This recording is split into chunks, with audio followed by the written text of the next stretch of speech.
Cervicosyndosis ni uchakavu wa diski za shingo au mifupo ya shingo.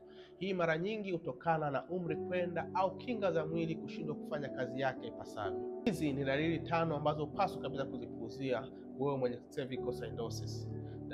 Dalili ya kwanza ni ugumu wa mara kwa mara wa shingo yako. Shingo yako unakuta kwamba ina ugumu pale unapofanya stretching na kugeuza mara kwa mara, unakuwa unapata ugumu wa aina fulani. Dalili ya pili ni maumivu yanayotiririka kutoka kwenye bega mpaka yanashuka kwenye mkono mzima, unakuwa unapata maumivu makali sana.